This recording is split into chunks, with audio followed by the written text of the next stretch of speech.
Hello everyone. तो कैसे हो आप सब। मैं हूँ सोनी, आपकी जीएल स्टोरी टेलर और राइटर।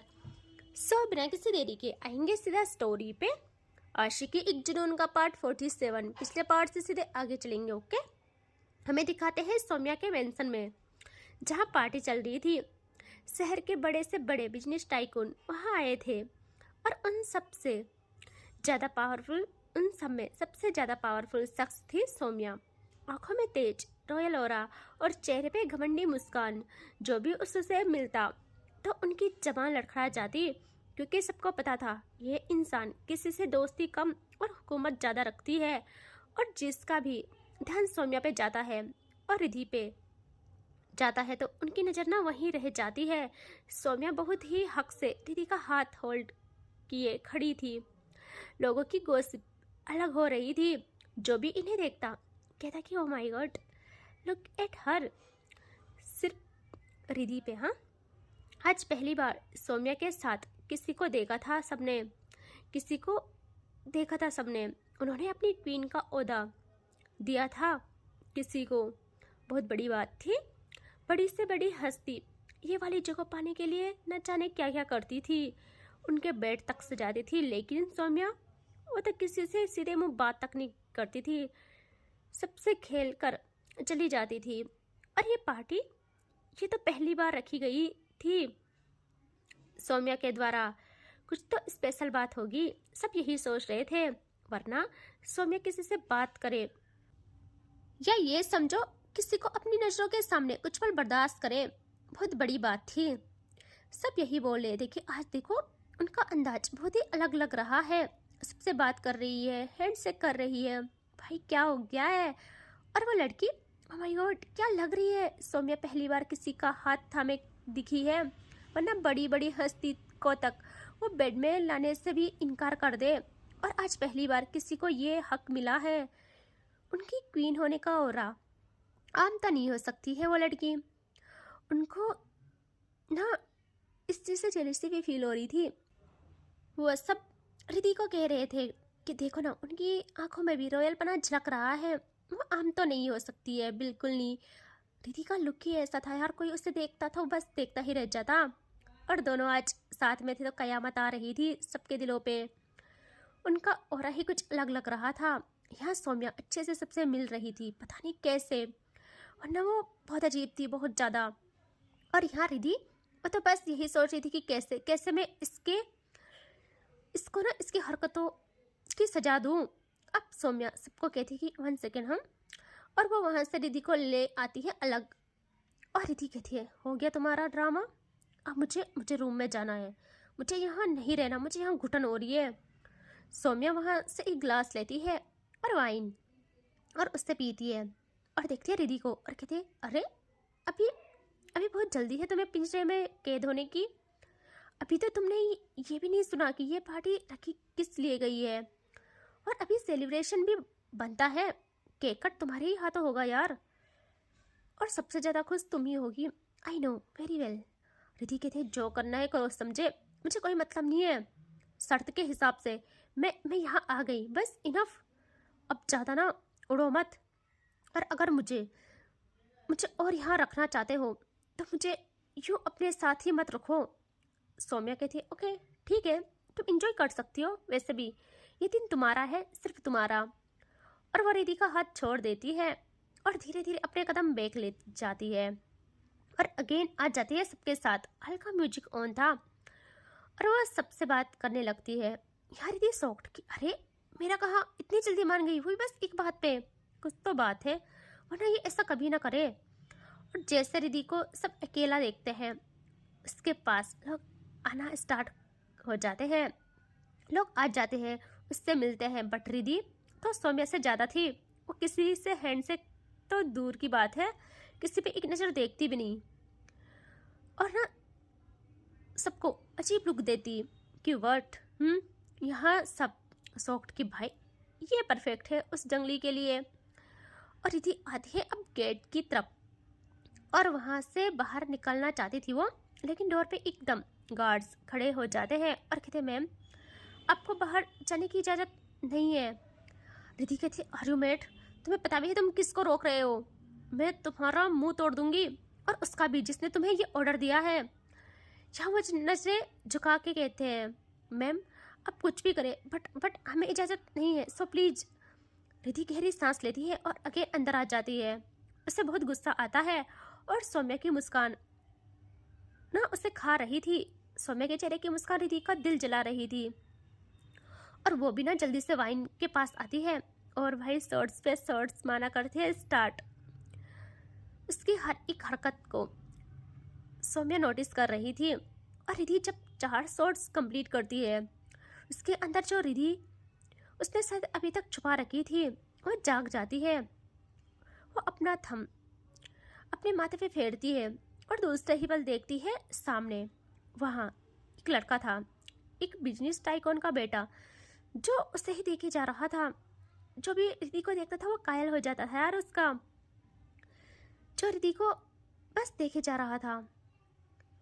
और ना एक लुक पे ही उसका दिल रिधि के कदमों तले आ जाता है। और रिधि को पता था कि वो चाहे तो 2 सेकंड में पार्टी के सारे लोगों को अपने पैरों में डाल सकती है, क्योंकि उस पार्टी में जो सबसे पावरफुल शख्स थी सौम्या, रिधि उसके कदमों में डालने का हुनर रखती है तो और तो क्या ही चीज़ है। और रिधि एकदम उस लड़के पे देखती है और कहती है व्हाट, उस टाइम से क्या घूरे जा रहा है। और वह सॉक्ट यहाँ रिधि कहती एनीवे जा मेरे लिए चेयर सेट कर। और वो कंफ्यूज की बोल क्या रही है। रिधि कहती है मैंने बोला जा मेरे लिए यहाँ पे चेयर सेट कर। उसका भी ईगो था, वो कुछ भी नहीं कहता। यहाँ रिधि एकदम चिल्ला के सर्वेंट को बोलती है कम। और जैसे उसकी आवाज़ पड़ती है सारे सर्वेंट लाइन से उसके सामने सर झुकाए खड़े हो जाते हैं। और वो लड़का सॉक्ट यहाँ रिधि कहते मैंने कुछ बोला है, इसको बोलो कि मेरे लिए ये चेयर सेट करे। तभी वहाँ एक सर्वेंट कहता है मैम हम करते हैं। यार रिधि कहते मैंने बोला ना ये करेगा, तुम इससे चेयर सेट करवाओ। और सौम्या ये चीज़ देख रही थी। सौम्या सबको कहती है कि एक सेकेंड हम, और वो आती है इनके पास और जैसे आती है वो लड़का खुद घबरा जाता है। यहाँ सौम्या कहती है क्या चल रहा है यहाँ। रिधि देखती भी नहीं सौम्या पे और ऐसे ही बोलती है कि इससे बोलो ये मेरे लिए यहाँ चेयर सेट करे। और सौम्या स्माइल करती है, रिधि को कुछ कहती नहीं। वो देखती है उस लड़के को और कहती है तुमने सुना नहीं मैम ने क्या कहा। और वो देखता है सौम्या को, लेकिन सौम्या की नज़रों पे या उसकी आंखों में देखना यार अपनी मौत को दावत देना था। वो ऐसे ही हकलाते हुए कहता कि व्हाट।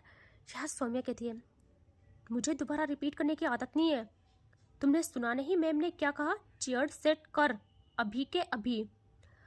और वह सॉफ्ट कि भाई ये क्या है। यहाँ सौम्या की बात कोई नहीं काट सकता था।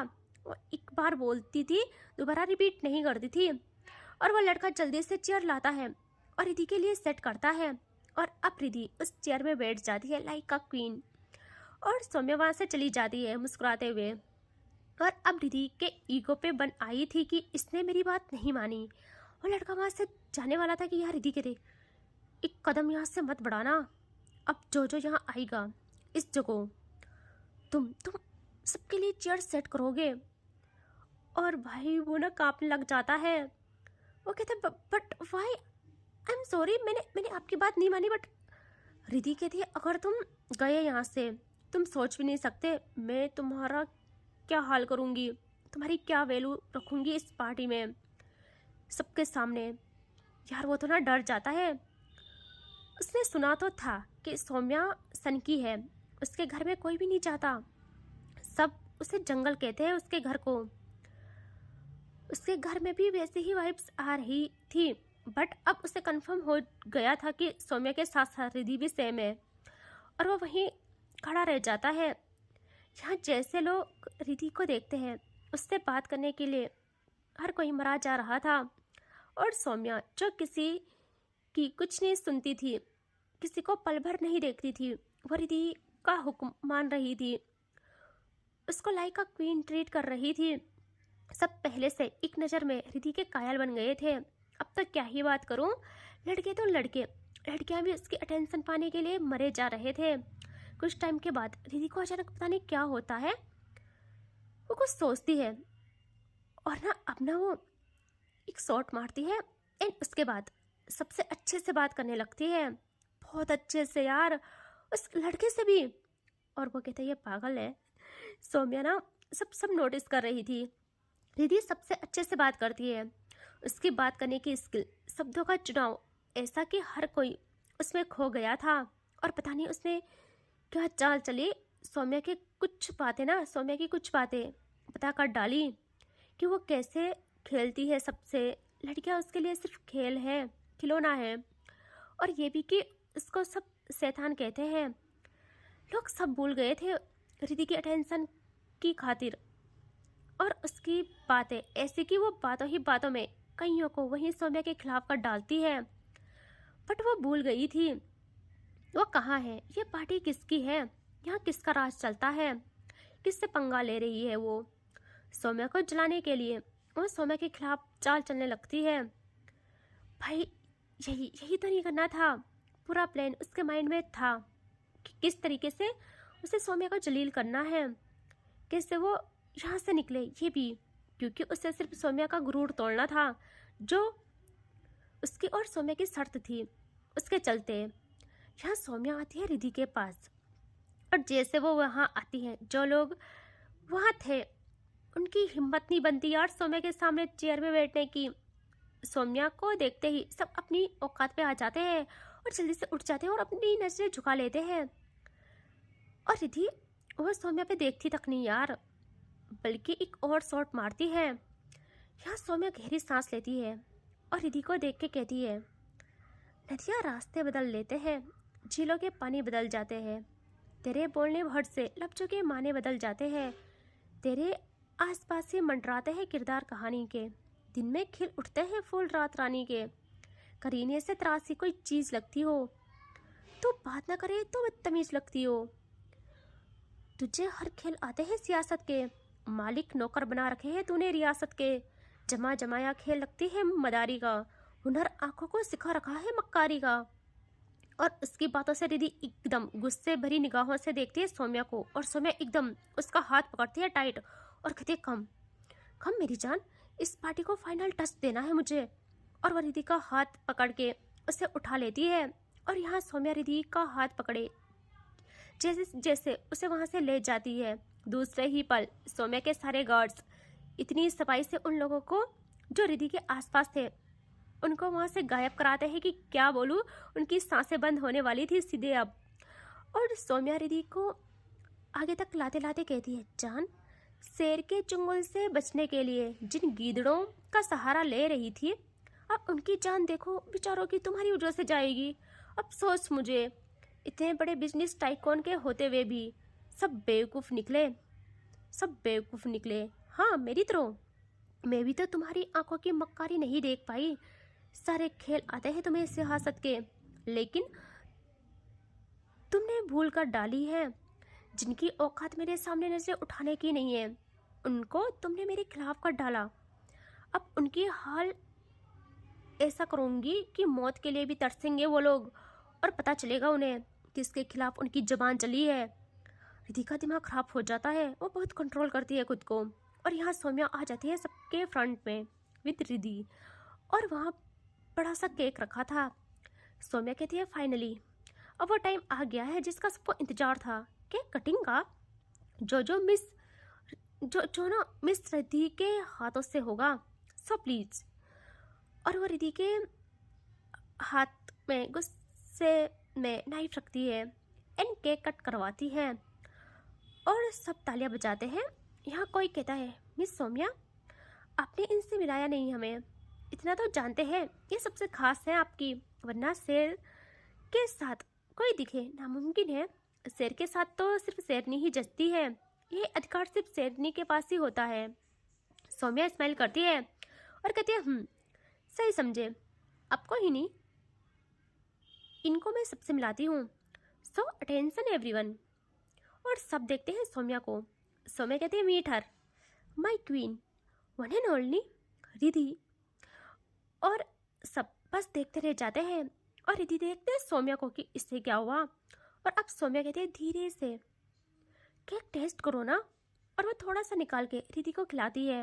रिद्धि इस टाइम खामोश रहती है, वो खा लेती है। और अब रिद्धि की बारी थी। सौम्या कहती है मुझे भी खिलाओ। रिद्धि केक का एक पीस लेती है और यहाँ सौम्या आई ब्लिंक करके कहती है नजरे रिद्धि पे आवाज इतनी तेज के सबके कानों में चली जाए। वो कहती है सो सबको पता है ना ये पार्टी किस खुशी में है? सिंगानिया इंडस्ट्री के सारे शेयर्स खरीदने की खुशी में और उसका सबसे कीमती कोहिनूर चुराने की खुशी में। यहाँ जैसे रिद्धि सुनती है, वो अब तक जितना बर्दाश्त कर रही थी अब आउट ऑफ कंट्रोल हो जाता है। उसे इतना गुस्सा आता है कि वो बहुत गुस्से में अपने हाथ में रखा केक का पीस सौम्या के मुंह में ठूस देती है। ओ भाई, इतनी बड़ी इंसल्ट। और जैसे सब देखते हैं सब शॉक्ड। यहाँ ऐसा तमाचा गड़ा था ना उसने सौम्या की रूह पे, क्या ही बोलूं।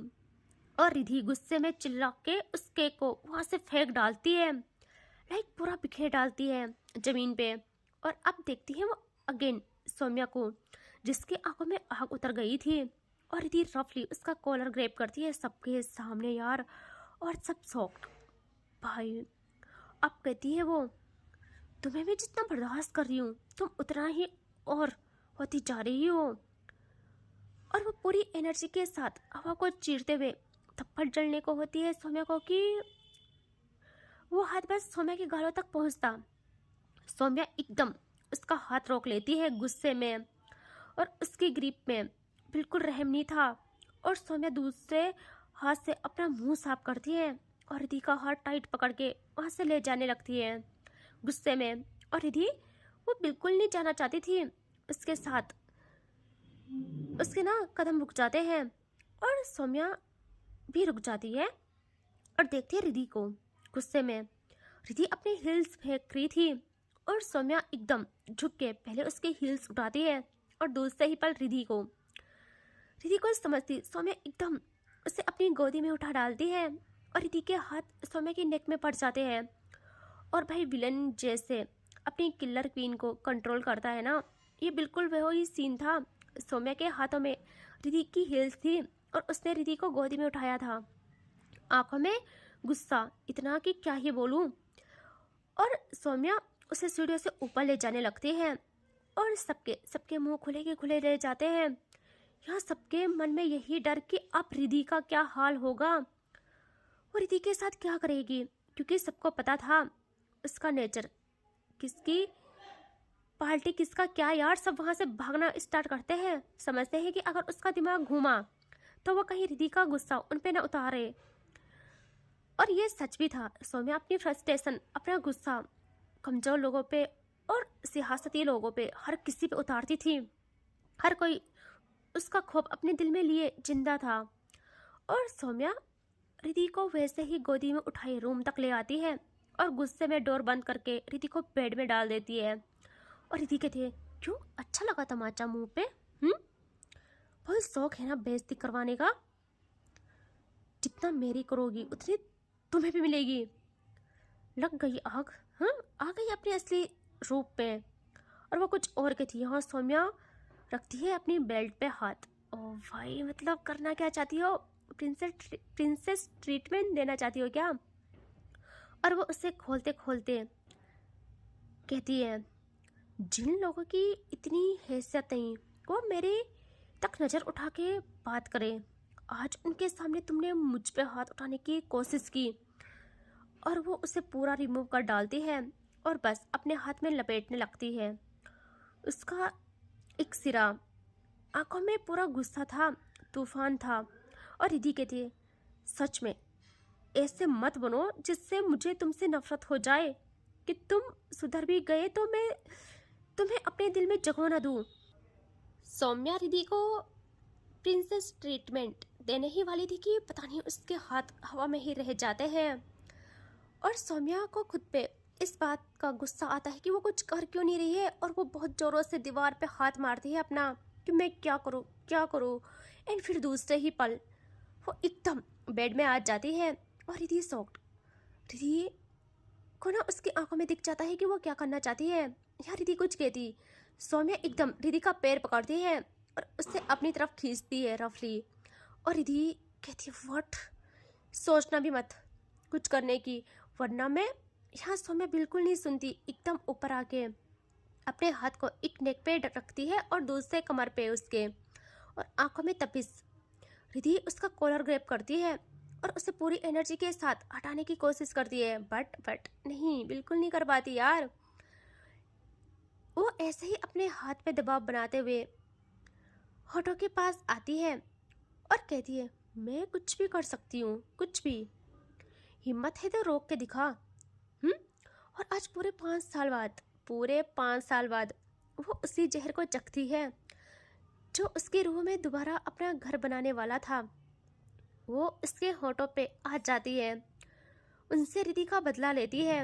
रिधि इसमें बिल्कुल भी शामिल नहीं थी। वह सौम्या को दूर पुश कर रही थी, बट नहीं कर पाती दूर। सौम्या की पकड़ उसके नेक पे और उसकी कमर पे और टाइट हो जाती है, और इन गुलाब की पंखुड़ियों का नशा इस कदर उसके जहन में उतरता है कि वो अपना सुध बुध खो लेती है। इवन वो हल्का दांत में दबा के हल्का खींचती है और छोड़ देती है, और अब अपना हाथ जो पे ले जाती है और कहती है ओपन करो इसे। बट रिधि करती ही नहीं, और कहती है वो ऐसे ही कि मेरे सब्र का इम्तिहान मत लो। जहाँ जहाँ तुम अपनी असली रंग दिखाते फिरते हो, वहीं अपना असली रंग दिखाओ, वहीं जाके इस पागलपन को उतारो।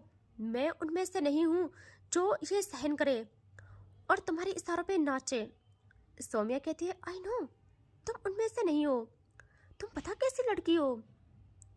और रिधि आंखों से कहती है कि व्हाट। यहाँ सौम्या कहती है दिलों को तोड़ती है जो बड़े चाव से लड़की, छोड़ देती है देखे जहन पे घाव सी लड़की। पता ना सारे खेल आते हैं तुम्हें रियासत के, कैसे बना देती हो नौकर मालिक को रियासत के। रिधि कहती है घाव, घाव दिया? अभी दिया कहाँ मैंने, ये कुछ दिनों की लगाई आग है। तुम्हारे 5 साल खा गई ये आग। जरा सोच, कुछ साल रहोगे तो क्या होगा। सौम्या को बहुत गुस्सा आता है। वो उसकी जॉब पुल करती है और उसका माउथ ओपन हो जाता है। जैसे होता है बिना सेकंड गंवाए सौम्या टंग धर देती है और उसके साथ तरल पदार्थ ट्रांसफ़र करने लगती है।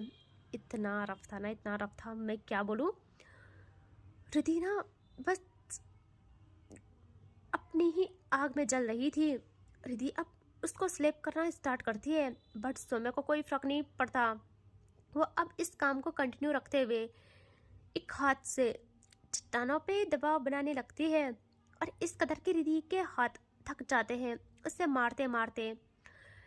यहाँ सौम्या एकदम रिधि के शोल्डर से ड्रेस नीचे कर देती है।